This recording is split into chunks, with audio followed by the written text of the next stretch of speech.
My whole life I was told I was pretty. She's so pretty. She's so nice. I mean, I guess they were right.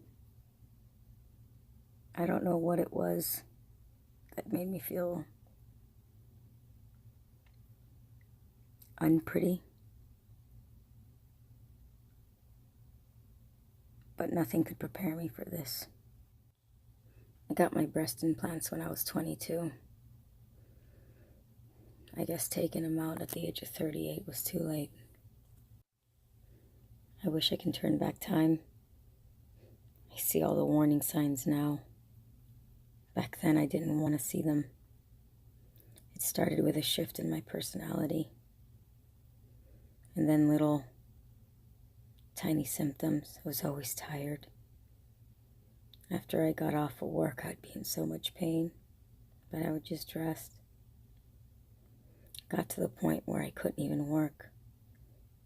I tried to keep the best attitude about it as I could, but sometimes it was just too hard. My kids suffered seeing their mom, but I would try. So I'd get out and do things, but I'd feel so sick afterwards. I had too much fun in this. Like, it got to me.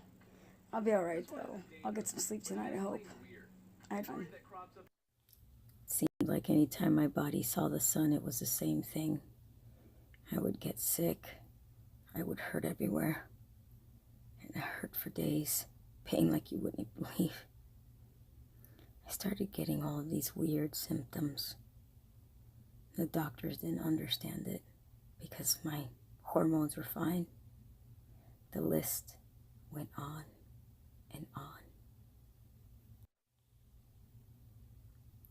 My skin started suffering. I would have a good day or two, clean up nicely. As soon as I saw the sun, the symptoms would start all over again. I started to learn them really well.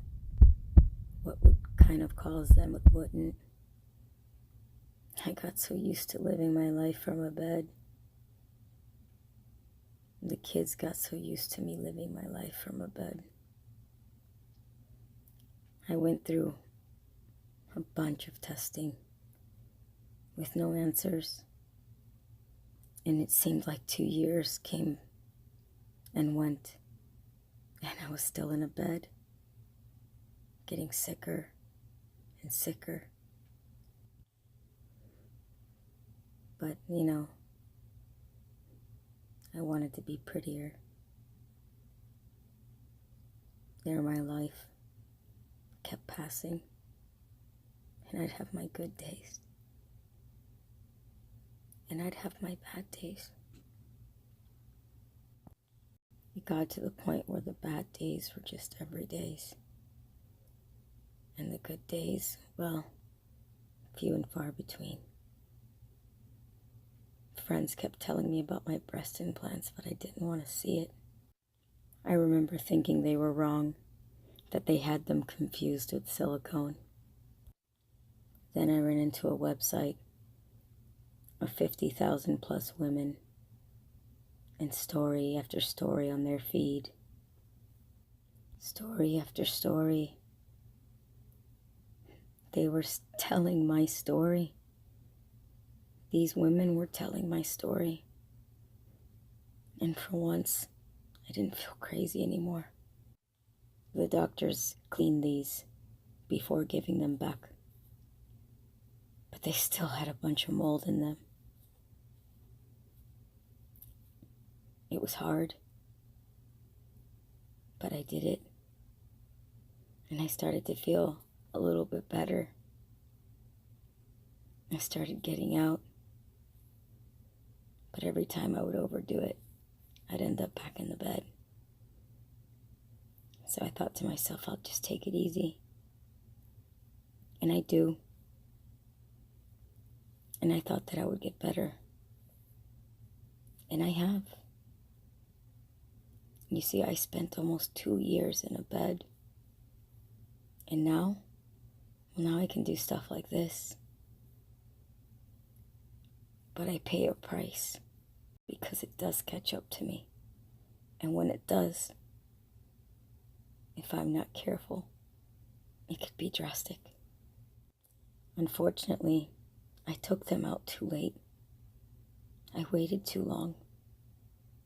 And I have lasting symptoms. I don't understand them. It's like a pressure builds over me and I have muscle spasms and they're quite embarrassing. It's taken me everything just to show you this much. I have to lay down and lay down and it will let up. It will go away. You get so tired of laying down. You get so tired of having to just stop talking sometimes. Stop moving your arms. There's so many rules I have to keep up with in my head that sometimes I just can't. So I pass out quite often. Taking a fall like that can hurt your body too. So it's almost like I can never recover. I have issues breathing. And I'm working with doctors. But we all know what happened the first round. I don't know.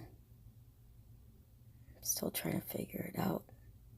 And I'm pretty broken. I always feel like I'm on fire. I try my best to be thankful for what I've got, reminding myself that I have a much better life than I did a year and a half ago. But it gets very difficult. I've barely just scratched the surface, but trust me when I say I've kept all the ugly parts out. Just know what I went through. I lost friends and family.